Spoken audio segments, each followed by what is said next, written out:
Հունիսի 17-ին հատուկ ջոկատայինները խուզարկություններ են իրականացրել գործարար Տաշիր գրուպի սեփականատեր Սամվել Կարապետյանի Երևանում գտնվող տանը, որոշ ԶՐՄ-ների հրապարակումների համաձայն Երևանի Ունեցի փողոցում ձերբակալվել է Սամվել Կարապետյանը։ Գործարարը նույն օրը հարցազրույց էր տվել եւ կարծիք հայտնել եկեղեցի իշխանություն հարաբերությունների մասին նշելով. մի փոքրիկ խմբակ մոռանալով հայոց պատմությունը, հայոց եկեղեցու հոգևոր հազարավոր տարիների պատմությունը հարձակվել է հայ եկեղեցու վրա, հայ ժողովրդի վրա։ Ես միշտ եղել եմ հայոց եկեղեցու կողքին ու հայ ժողովրդի կողքին։ Եթե քաղաքական գործիչներին չհաջողվի, ապա մենք մեր ձևով ենք միջամտելու եկեղեցու դեմ արշավին, ասել էր նա։ Ավելի ուշ Տաշիր ընկերությունների խմբի մամուլի ծառայությունը փոխանցել է Կարապետյանի վերջին հայտարարությունը։ Հայ ժողովրդի սրբությունների համար պայքարելու եմ իմ ողջ ուժով, ուր է լինեմ, ինչ էլ որ լինի, թույլ չեմ տա, որ որևէ մեկը իր որևէ նպատակով հետապնդելով հոշոտի մեր սրբությունները։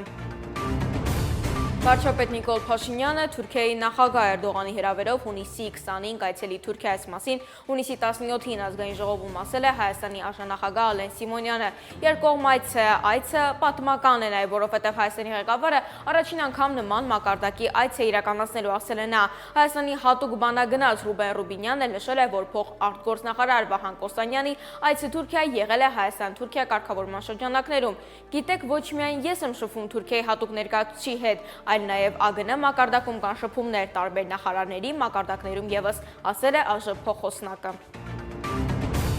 Մեծիտան Կիրիկիո Արամա կաթողիկոսի նախագահությամբ Անտալիայում կայացած ազգային, կենտրոնական եւ քաղաքական ժողովները հունիսի 17-ին դատապարտել են Հայաստանի իշխանությունների հարձակողական վերաբերմունքը ամենայն հայոց կաթողիկոսի եւ Էջմիածնի բարձրաստիճան հոգեվորականների վրա։ Հաղորդագրության մեջ նշվում է, որ Մեծիտան Կիրիկիո կաթողիկոսությունը զորակցություն է հայտնել ամենայն հայոց կաթողիկոսին։ Ըստ հոգեվոր մարմնի Հայաստանի սահմանադրության մեջ շեշտված է, որ եկեղեցին անկախ է, իսկ եկեղեցու եւ եկեղեցականների հարցերը պիտի քննվեն եկեղեցականների կանոնադրության համաձայն, պետությունը իրավունք չունի միջամտելու։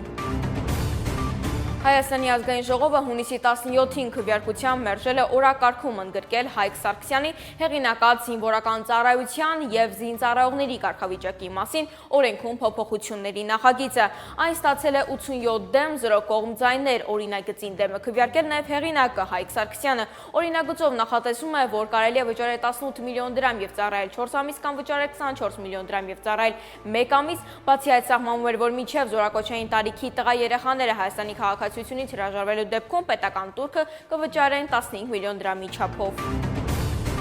Հայուհիներից մեկը սոցցանցի իր էջում տեսանյութ է հրապարակել, որում կատարում է Ethno Colors երաժշտական խմբի Kiss Med երգը։ Այս գործը խմբին կարճ ժամանակահատվածում մեծ ճանաչում է բերել, հավաքելով շուրջ 3 միլիոն դիտում։ Կատարումը համշենահայերենով է, որն էլ գրավում է ունկնդիրների ուշադրությունը։